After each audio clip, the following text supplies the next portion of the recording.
Hey, what's going on, Podcast Nation? This is Jason Harris, and thank you for joining me on another episode of the Matador Yachtcast. That's correct. I said Yachtcast, not podcast. We're here in sunny Tampa, Florida, right outside of the Digital Dealer Conference, and I am here with some amazing guests. We're going to talk about some fun stuff. Welcome to the Matador Yachtcast.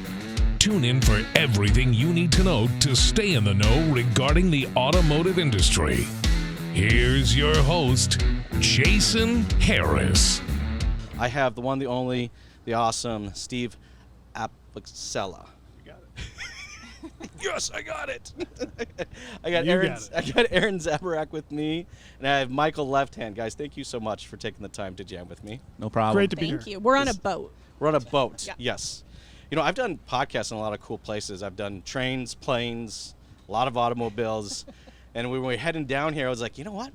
I've never done a podcast on a boat. Check it off the list. Now, the funny story goes is that, originally it was supposed to be just a dinghy, because I thought it'd be like really funny to get like a guest into this tiny little dinghy, and we're like the water, and we're trying to do this. We're trying to have a Wind in the podcast. hair. I thought it'd be really funny, and then I don't know how it evolved to this. It's Right. a little bit bigger. Well, I told you when I arrived, the location said Yacht on the Marina, and I thought it was the name of a restaurant. And how cute. And no, it's a yacht on the marina. There we go. That's what we're calling it, the Yachtcast. Yes. Hey, you know what? I like to kick off all of our Yachtcast with a with a little origin story. Because I'm always fascinated. So, Michael, I'm going to start with you, and then I'll work my way down. How did you get started in this crazy little world we call the automotive industry?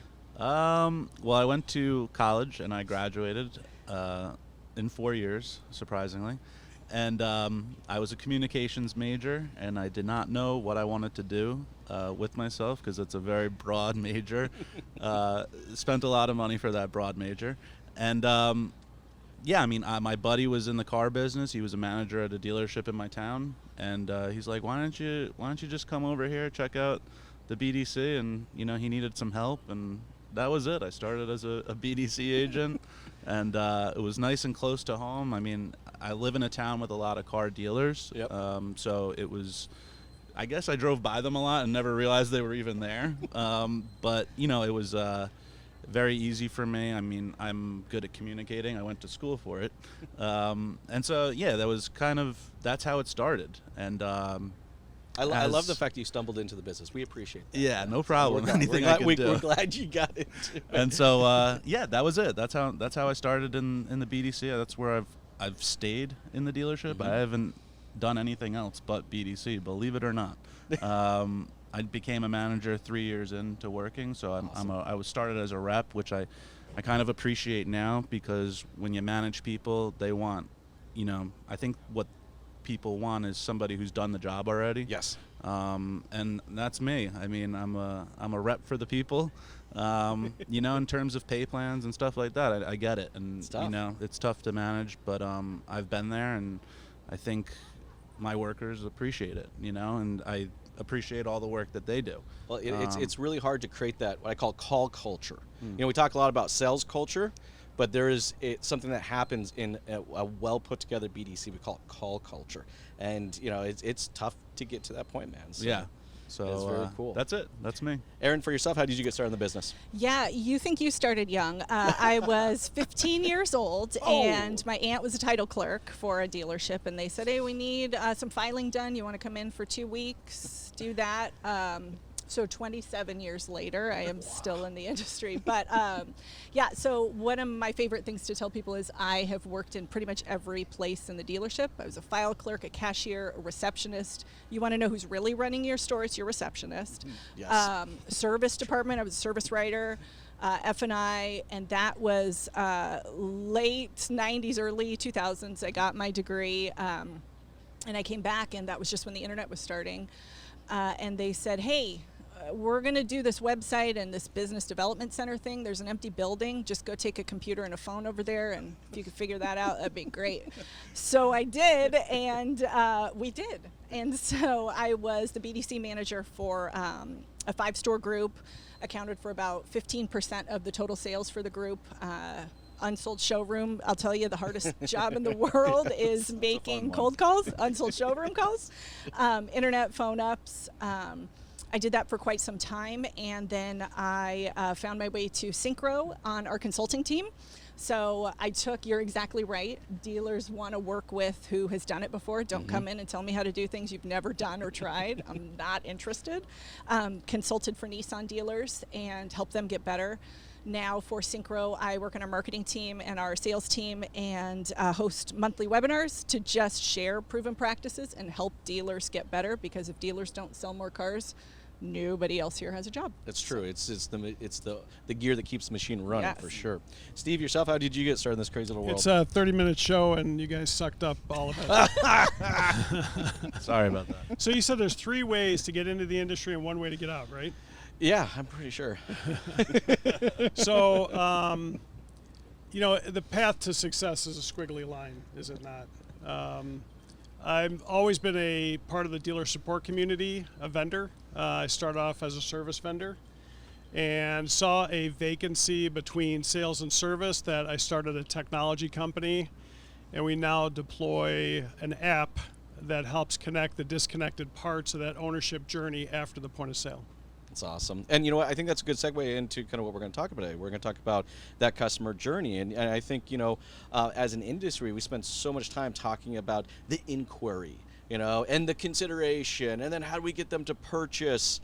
And it seems like as we go farther down that journey, the less and less we talk about it. And then when I think of the service journey, and for me, the service journey is really what sets the stage for loyalty. And I think more so now than ever, it is just incredibly important that we really map out what that service journey is, what technologies we're going to use, what communications we're going to use, what processes we're going to have to put in place. So I guess, guys, this will be kind of my first question is, for the last 24 months, a lot of change has happened, and I'd love to kind of get you guys' take on, what has changed in that service journey from maybe a technology perspective or a people perspective or a process. I'll let you guys kind of choose. Michael, I'll start with you and I'll work my way down. From the service side, I'm not a digital dealer to talk about texting. And what I'm seeing is, a lot of customers who are wanting service done are texting into the dealership. They can't get through on the phone for whatever reason, which I'm sure every dealer might have an issue with sometimes. But when they can't get through, they want to reach out and they want to get handled via text. And so we've started to service BDC at my store, which they've never had in the 30 plus years. And it was kind of like not an arm twist, but kind of like, hey, this is what's going on. What can we do to fix it? And adding that person has made a huge difference. She answers the phones, but she also is in my texting programs that we use and responding to customers that way. But what I think I've seen over the past, 24 months is a shift to that. People are, want to be connected with the dealership. How are they doing that? And texting is a big part of it. And we've seen that increase within the last, 2 years. But it's meeting the customer on their turf. Correct. And I agree with you. I mean, some of the biggest changes we've seen in the last 24 months has been around communication. And the theme really has been we communicate the way the customer wants us to communicate, not the way we want to. That's to me the biggest part about it all. When even the sales process is the inquiry, whatever. The people are saying in the inquiry how they want it to be communicated with. They're saying, hey, I'm not giving you my phone number, right? So then we reach out and we say, hey, listen, we're not going to bombard you with calls. We'll text you. And people are much more willing to give us their cell phone number as long as we don't blow them up, via phone. People are sick of the robocalling and, spam calls, all sorts of stuff. But texting is immediate and they get the answer they need pretty fast. I think everybody knows business is built on relationships. But the part we have to remember is good, long-standing relationships require good communication to thrive. If the litmus test is stop communicating with your significant other or a business partner or your customer, the relationships die. And as an industry, we have to ask ourselves, is it our mission to only sell a car and maybe a couple of F&I products, or to also earn a reoccurring customer? And this is that journey.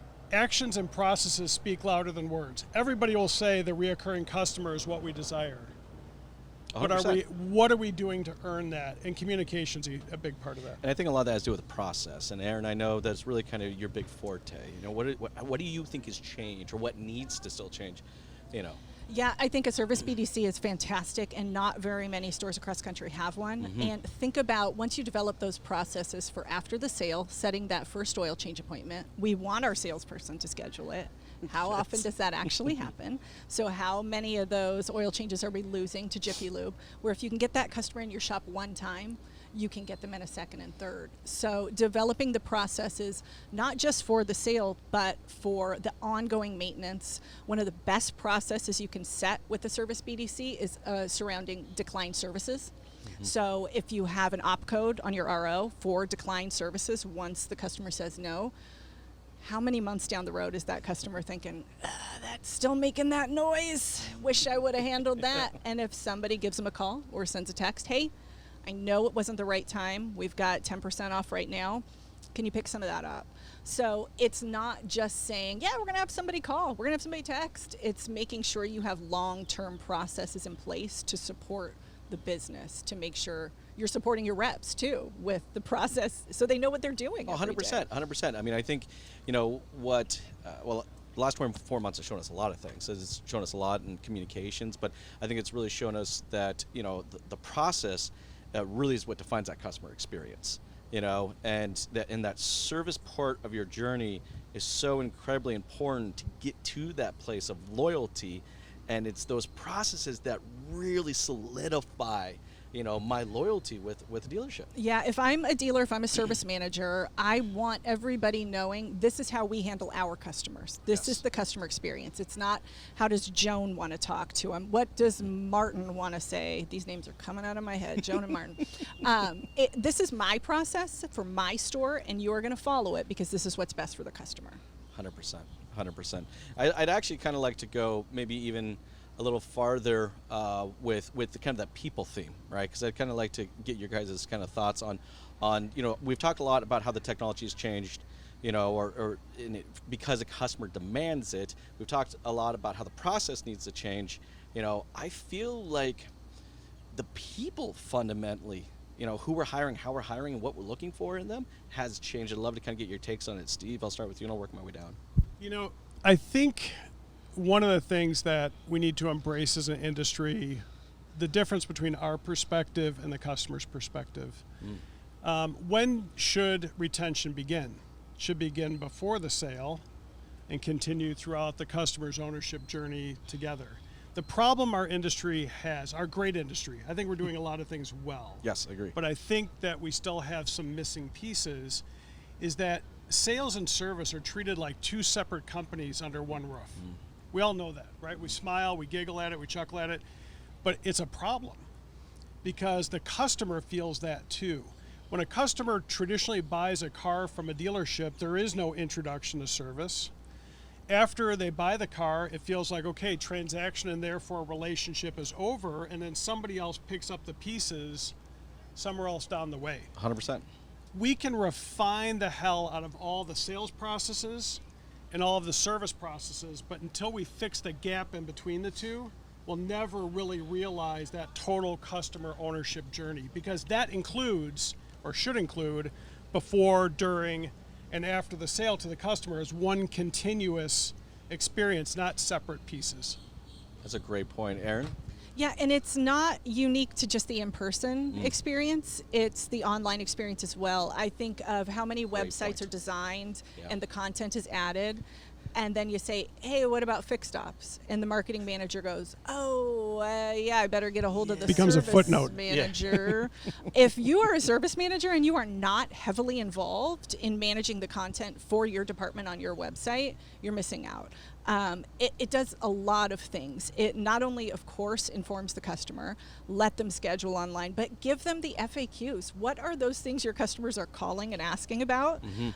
Pull your service writers. They'll tell you, these are the questions I've answered 5 times this week. Get it on your website. It arms your service BDC with the answers that they need so that they don't have to interrupt the service writer. All of this is designed to help the people, to arm the people with the information they need. Let your service writers help your customers and upsell. That's their job. and let your website answer some of those questions. Let your service BDC schedule the next appointment, confirm appointments. It's really empowering people to do the job that they need to do, but fixed ops gets forgotten so often. Well, it's very true. I mean, I think about from the website perspective, as you were saying this, I was thinking, I mean, you know, for the department that generates, all right, a tremendous amount of the profitability, and sometimes can cover the entire expense of a dealership, you know, but then I'm thinking about the real estate that's actually allocated to that on the website. There's Nothing probably, on the homepage. Yeah, there's 500 or 600 pages. And Customers there's probably 4 or 5 see and dedicated feel service. that. They see and feel that. I actually agree with you. I think that they can feel that. All right, we're going to go down this rabbit hole a little more, but I want to get Michael's perspective on how do you think that the people have changed? You know, is it the same type of BDC before, you know, the pandemic? Is it changed? No, the whole thing's, it's like flipped upside down. Okay, it's all good. And I can tell you because the best part about where I work, I think, is the longevity of the people who've worked there. My dealer has been open for like 36, 37 years. Some of the service people came with the store. My general sales manager has been there 25 years. My desk managers have been there 20 years. When the pandemic first started, we closed for 3 days, literally only 3 days. So there was nobody there for 3 days. And we opened back up April 1st, and it was just the managers.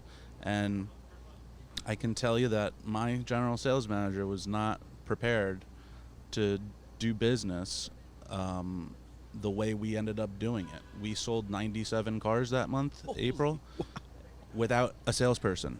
Yes. And we did all those deals via text message, via the internet, via any form of communication that wouldn't require somebody to be physically at the store.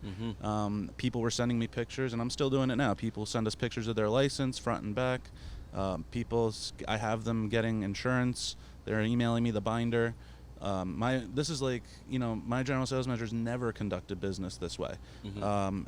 But credit to him, he saw and knew what was going on and said, we have to pivot. We have to make this change and do business this way, maybe now forever. And he, credit to him, like I said, it was harder for him to come to that realization. And you know, if we didn't do it that way, would we have sold 97 cars that month? I seriously doubt it. And you know, in the months moving forward, we ended up bringing salespeople, like 2 salespeople back in June. I mean, I was worked pretty hard that first month of April, and I told my general manager, I'm like, I can't do this again. You know, like, I mean, I'm talking to hundreds of people. Yes. And it was hard, and luckily he listened to me, and we hired, you know, somebody just like me to work and with me in the internet department. We didn't bring back another salesperson. We brought somebody back for the internet. And we're able to, you know, dig ourselves out of like kind of like a hole, but a good hole, and you know, selling 97 cars is better than selling 0. Which we ultimately could have done that, and I don't know, maybe some other dealers did because we were pretty busy.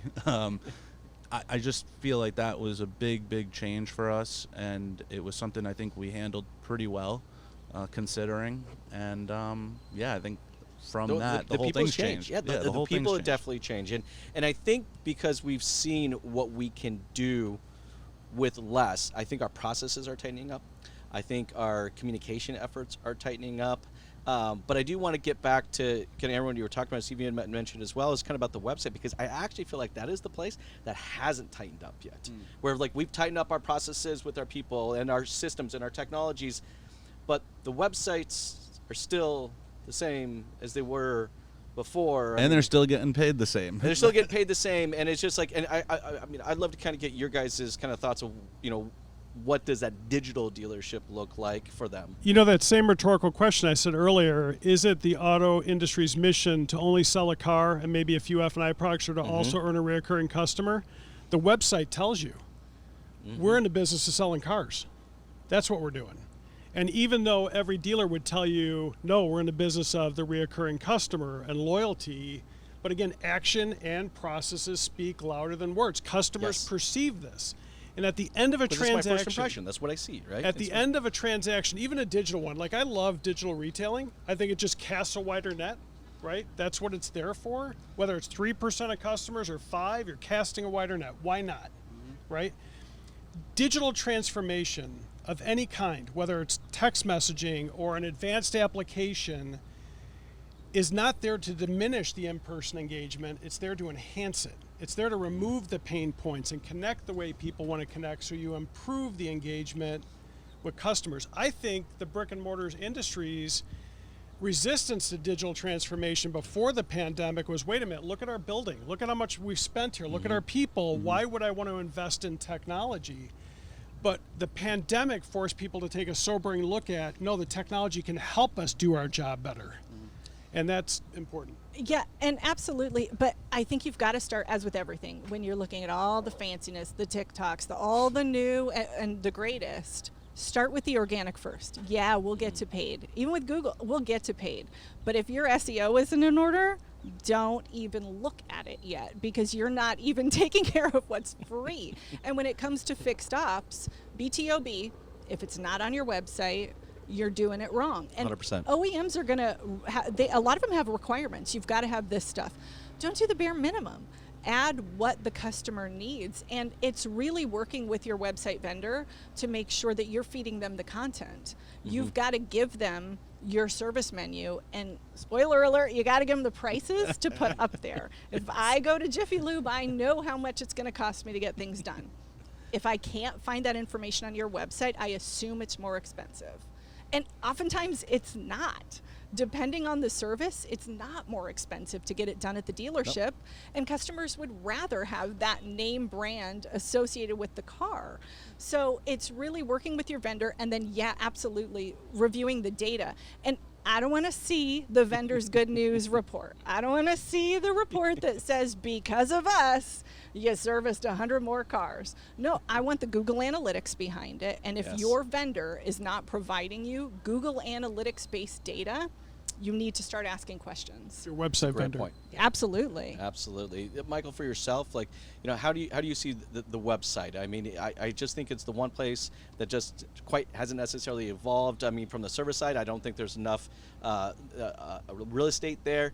From the people side, there's definitely not enough real estate there. I mean, I think the BDC, and I think of BDC as really being that people department. And, it's like, we call ourselves a people business. We're in the people business, right? Yep. There's one page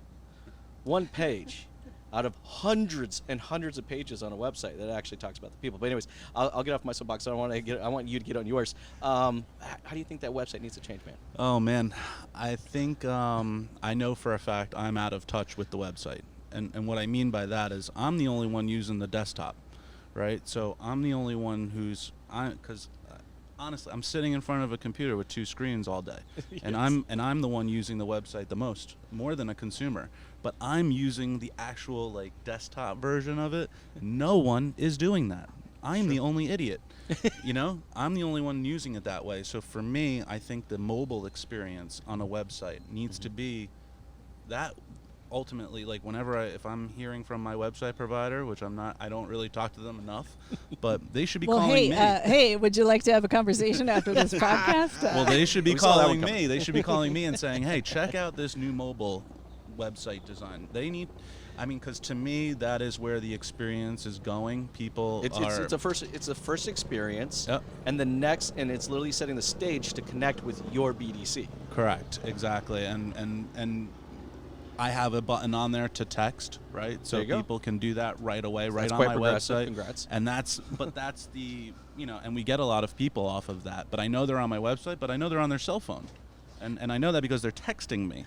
They are, but don't be so hard on yourself, because look at the data. I live in Washington State, Bellevue, Washington, tech capital, Microsoft, Amazon. There's everything there. If you look at dealership analytics, over half, still close to 60%, are still on desktop because they're screwing around at work. Yeah. So you've got to manage both, and your website provider's got to have a mobile-first attitude. Yes, correct. And that's basically what I'm saying. I wish we were better at it. Because when I go on my mobile site, I do find it a little difficult to use. I'm going to be honest. But I do think that the customer does judge us based off of that. And the easier it is, I think, to get a question answered that they have, the better for the customer and the experience that they're having.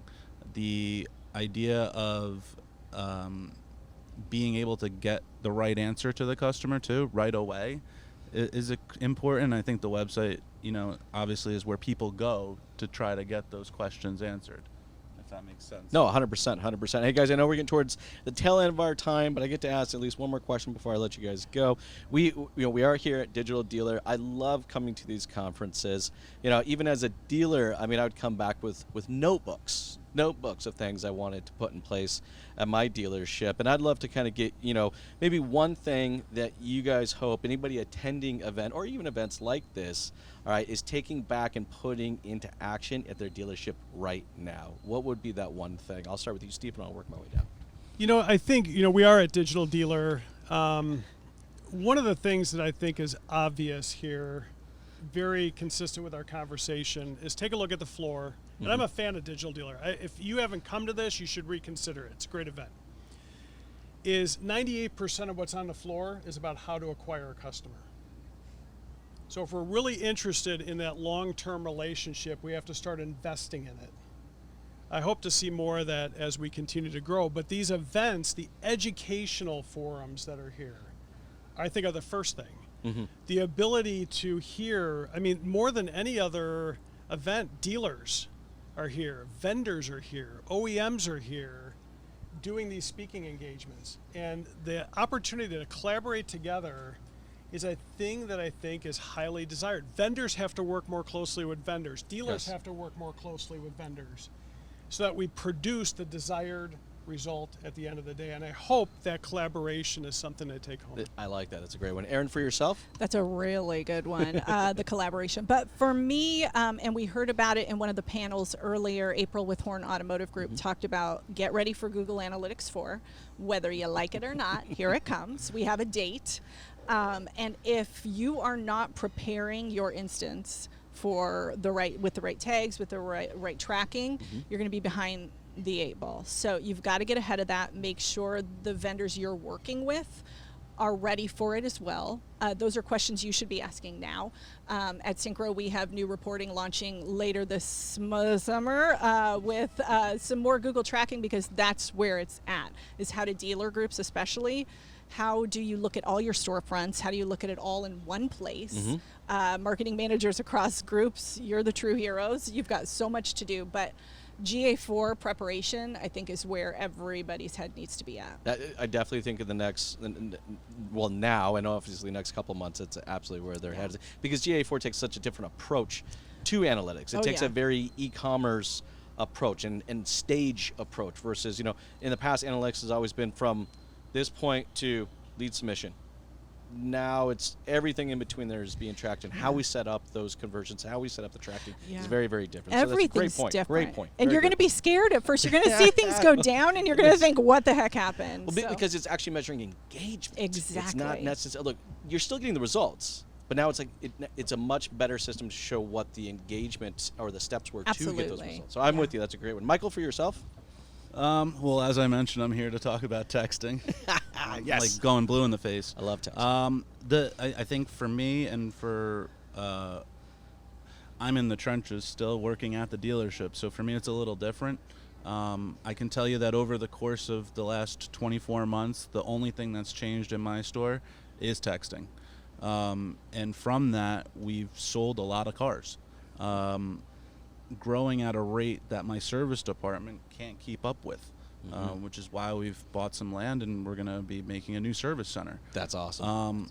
But the idea, I think, for me, and the biggest change, or what I'm recognizing, is communicating with people the way they want to be communicated with, whether that's email only or if they want. But the thing about texting, though, is that it can lead to a successful phone call. Oh, 100%. Hey, 100%. You know what? We're going back and forth here. Do you have time for a quick phone call? And the person says yes, 9 times, 10 times out of 10. Because the connection's been made. Because it's already made. They know they're talking to somebody real, and they're more comfortable with the phone call. And it's not a cold call, or it's not even though they inquired with me, it's not that type of call anymore. It's more of a, hey, let's get the ball rolling. Let's get something going.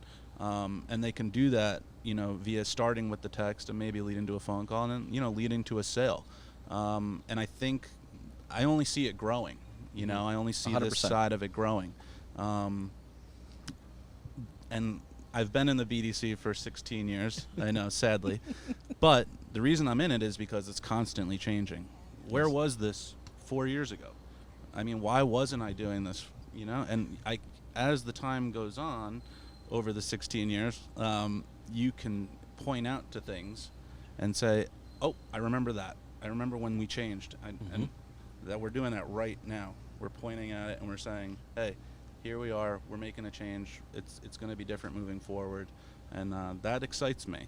And it is. It is. And, it is and it's very not boring. No, you know? it is And not. That's It why is I'm in not. there. What do you do again? I'm a... You know, you got guys have me. been so much fun. You got me. Thank you so much for taking the time to jam with me today. This has been a lot of fun. Thank you so thanks much. for having me. Thanks for the invite. And to my mom, this is water. Don't worry.